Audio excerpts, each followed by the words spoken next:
pass the floor to our colleagues at ETH Zurich, who would be doing the first presentation on erosion and scoring due to waves. So Alex, the floor is yours. Thank you very much, Anna. Thank you. I hope you can see my screen. Yep, thank you all perfect. for joining today's webinar. I think it's great to have you all here and present you some of the stuff that is currently available within our network of Geolab. My name is Alexandru Marin. I'm basically representing ETH Zurich today, one of the facilities that is in Geolab. And in today's presentation, we will just take a short look at the topic of erosion and scour due to waves. This is a very, let's say, hot topic, given the fact that extreme weather events, they really come with a higher frequency, and our infrastructure sometimes is really unable to resist such events. So the topic of erosion and scour due to waves, as also presented by, let's say, mainstream media like New York Times, and it's very actual, so very important topic. My presentation today will basically cover only some of the facilities or some of the testing devices or monitoring devices that we have within Geolab. But on this side, I would like to present you the wide range of facilities that are available within our partners, let's say, laboratories. So as you can see here on this slide, the scale of testing or monitoring varies quite significantly. Starting from the left-hand side, we really have testing devices like the erosion flumes, which can test at small scale, can perform tests at small scale at element level. And then by increasing the scale of testing, we can go to small and large scale testing of systems. And this is something that you can see here in the middle. We have, let's say, a miniaturized tsunami generator at ETH Zurich. We have the possibility to monitor using 3D stereography at Deltares. And then this monitoring can really be applied at small scale, let's say in the centrifuge, but also at large scale, let's say in the field. And then increasing the scale again towards the right-hand side of the slide, we have here another two typical examples. At NGI, we have large-scale monitoring systems which are available and can be used for projects dealing with scour and erosion.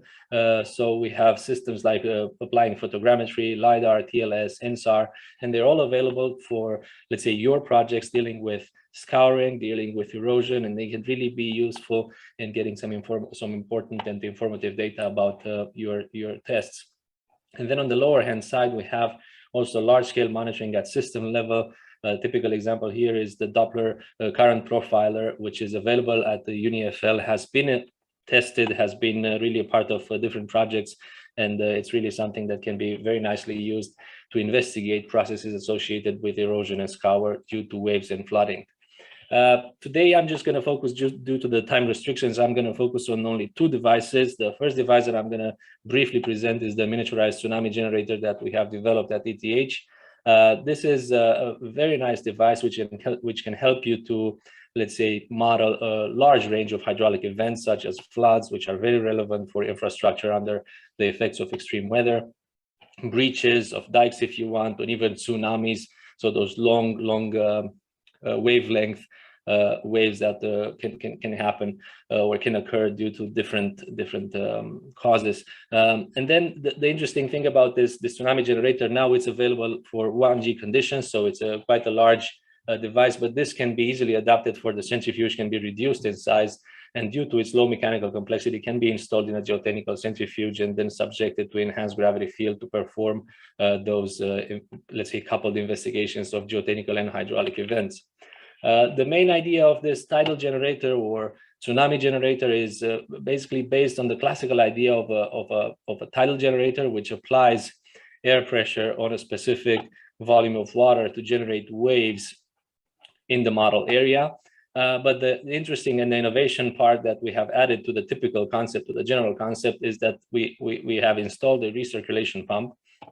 And this really gives us the chance to reduce the size of the tidal generator a lot, and also to be able to produce those long period waves, which are very difficult to generate using classical tidal generators. We can also produce continuous overflow, which is representative for flood events. And again, due to the low complexity and simplicity of the device. It's a low weight apparatus. This can be very nicely installed, reduced in size, and installed in a geotechnical centrifuge. Now, a typical application for such a device can be found in let's say the latest publication of Ciancimino 2021, in which a bridge pier was subjected to flood-induced foundation scour. So the problem is presented here in a schematic, let's say, fashion. We have a bridge pier founded on a, let's say, caisson type of foundation, and this is subjected to flood. And due to the water flow, we have a developing scour around the foundation. So what we have done, we have modeled this using our tidal generator, our flood generator. And then after modeling this process and reaching a steady state,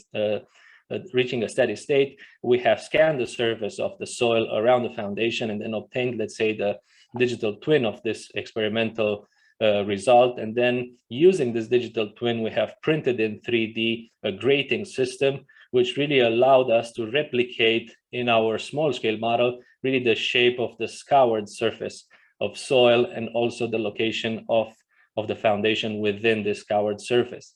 And then by installing a pier, we were able to perform a series of tests on this, let's say, foundation on scoured soil, and then observe the influence of scouring on the response of this foundation, in this case, in this lower figure here, under vertical loading. So quite a nice and interesting application, given the fact that in the first stage of the test, we have used the tidal generator to generate the scoured surface, and then in the second stage of the project, we have used the geotechnical centrifuge to increase the gravitational field and then see really what's happening with this foundation, taking into account the stress dependency of the soil response.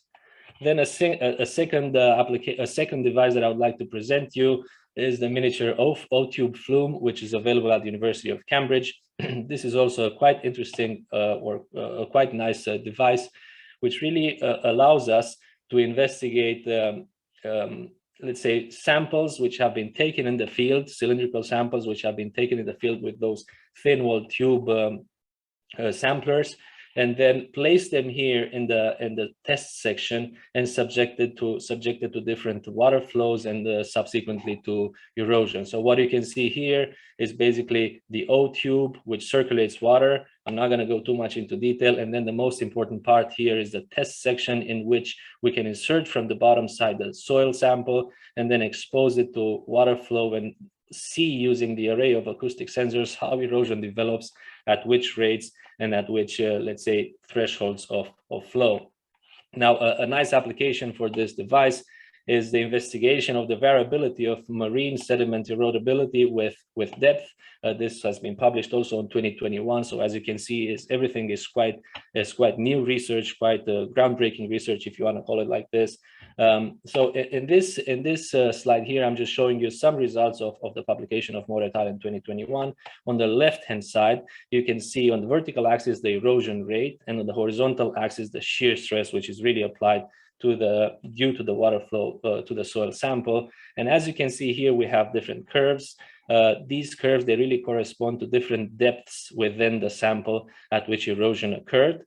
If you remember, the sample is pushed up through the test section, so you can really investigate the erosion at different depths within the sample. That means different depths also within the soil.